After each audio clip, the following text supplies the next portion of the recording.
If you're dreaming of turning your yard into a beautiful garden, you're going to want to watch this video from start to finish, because just a few years ago, this space, it was nothing but boring grass. And in a few months, we turned it into this gorgeous vegetable garden. We recorded every single step of the process, and today I'm going to teach it to you so that you can create the same transformation in your space. There's only 5 steps to go from grass to garden. So let's get started. Step 1 is going to save you so much money. Before you buy a single thing for your garden, take some time to think about the design and the layout. I first met Connie, my client, right here in this space, and we looked at 4 things before picking the design of the garden. I'm going to walk you through each one of those. So first step is you want to look at the sun. Your garden's growth is directly tied to how much sunlight you can get on the garden. So if you're in the northern hemisphere, you want to find where south is. Here in Connie's yard, it is right there. That is going to determine how much shade you're going to get on the sun. And you can see here in the middle of the summer, early in the morning, almost the entirety of the garden is covered with sun, except for this little part because of her chimney top right there on the south side. So find where the sunlight is, watch the sun in your space over a period of time. There's even some apps you can use to find out the sunlight. We'll link those right below. Once you know how much sunlight is in your space, then you want to find proximity to water. Connie's water spigot is right there on that wall, and that's what we use to link up the irrigation. I'll show you about that in another step. Then you want to think about accessibility, how easily you can get to the garden from your living space. Connie's kitchen is right there, so she can literally come down the steps from her kitchen and be in her kitchen garden. That is goals. You do not want the garden really far away from your kitchen because you want to be able to use it in your kitchen. So just a few steps away is the goal. And then finally, we want to think about aesthetics, how the garden ties into the rest of your home. I've been designing gardens since 2015, and I've learned that the way a garden looks beautiful is tying it to the existing structures of your home. So paying attention to where gates are, where fences are, where the lines of your home are. So here in Connie's space, we looked at this whole yard and tried to make it so the garden would feel like it was made for this space, like it was here from the beginning. And you want to think about that before you buy a single thing. And then you're done with step 1. Now, all these things are inside my first book, Kitchen Garden Revival. It is going to give you all the step-by-step to set up your garden. So I'll link that right below this video too. Step number 2 is to prep your space. This takes 4 different steps to make it happen. The first step is to create a border for your garden. You can do this with stone, you can do this with steel edging, but you want to mark off the entire space where your garden is going to be. Next, you want to clear the space. We're getting rid of everything that would be in the way of the garden growing. This includes sod, weeds, bushes, ornamentals, trees, anything that's in the way of the garden space, it's got to go. Next, you want to level the space. You don't have to level the spaces outside of the garden area, but everything inside needs to be on the same plane so that when your raised beds are in the space, they're all nice and level with one another. You can adjust it a little bit when you get to step 3 and 4, but this is an important time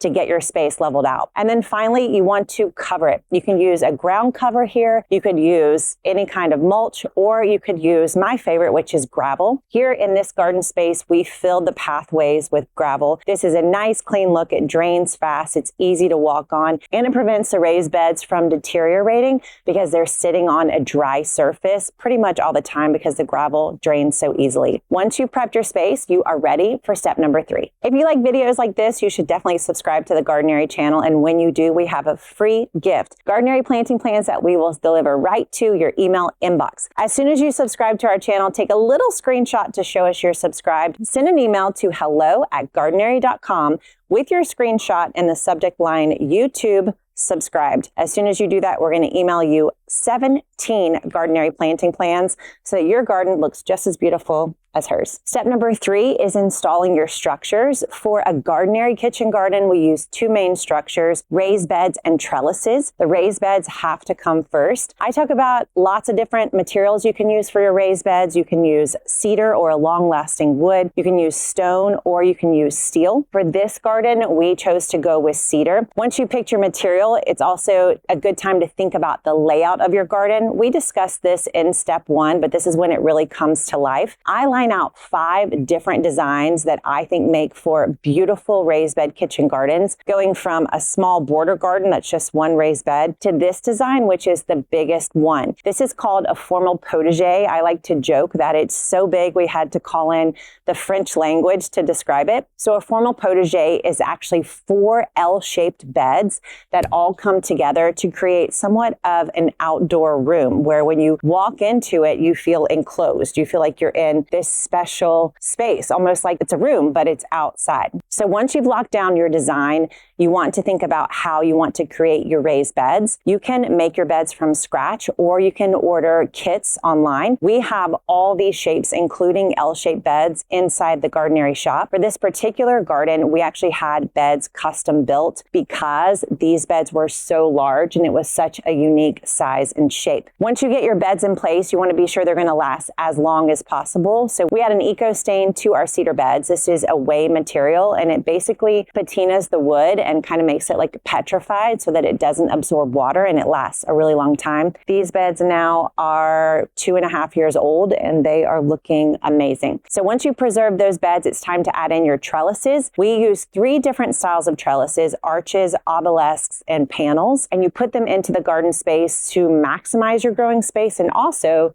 to create some of the magic that makes it feel like you're in this outdoor room. Again, you can make your own trellises or you can buy kits. We have kits for all 3 different kinds of trellises. This is the Nicole Arch trellis, and then we have obelisks and panels too, and I'll link those right below this video. You want to be sure the trellises are in place before you move on to step 4 so that everything is ready to go and you don't have to retrofit anything. Step number 4 is adding soil and irrigation. You could skip all the other steps, but if you skip this one, the whole thing's over. Soil is the most important. I use a 103 blend that I created for my clients way back in 2016. It's topsoil, compost, and coarse sand with some earthworm castings mixed in. Very easy to make. We have a whole video on my soil recipe if you want to check that out after this. So we bring in lots of soil, and we do fill the beds all the way up with soil. We know there's lots of other things you could put at the bottom, but the goal is for the soil not to drop or degrade too quickly. So we start with great soil, and then we just add to the top as we need to every year. Then it's time to connect the irrigation. What we did here is we connected to a spigot. We put a timer on the spigot. We ran that line underneath the garden space, and then we brought up lines into every single one of these beds. This then allowed us to run drip lines on the top of the soil for the entire garden space. Now, drip is very different than spray heads. I highly recommend drip for vegetable gardens because it gets all the water right to where those vegetable plants need it, which is at the soil and the root level. Drip is going to be so much slower though, so you need to be sure that you set your water to run longer than you would a spray head, because a spray head gives you gallons per minute. Drip is going to give you gallons per hour. So we line these up so that the irrigation lines run about one every 12 to 15 inches. So you get nice soil coverage every time you run the water. Once the soil and the irrigation are in place, we are finally ready for the most magical part, and that's step 5. Before we get into step number 5, I've gotten so many DMs from gardeners like you who've said, I love what you do for a living. How could I make this what I do too? So if that's you, you might want to check out our Garden Coach program. I teach gardeners all over the world how to take our system and create their own garden coach businesses out of it. You can apply to become a Gardenary coach. I'll put that link right below this video. Now let's get to my favorite part, which is the plants. The week we were putting this garden in, it was extremely rainy. The team was working, getting the garden going. It was a big mud pit here. The video team and I, we headed to the plant shop to do my favorite thing, which is buying hundreds of plants. We bought lots of flowers, lots of herbs. We also bought some fruiting plants, which at that time were things like broccoli, cauliflower, even some Romanesco. And then we bought some leafy greens that are big, like big kale plants. We also bought a few lettuce plants, I think. Then the rain finally cleared for us to have our planting day. When I plant out a kitchen garden, I start first with the border. That's when we place flowers and herbs all along the edges of the beds. This creates a natural first line of defense for your vegetable garden. The herbs and flowers protect your plants from pests and disease. Next, we went right down the middle and planted our biggest fruiting plants. So we did things like cabbages, cauliflower, Romanesco, and broccoli. Right beside that, we started to line up some root crops. So I believe we planted some onion starts, and then we also planted things like beets and carrots by seed. And then finally on the edges, we added our leafy greens, some by plant and some by seed, things like spinach and lettuce and spring mix.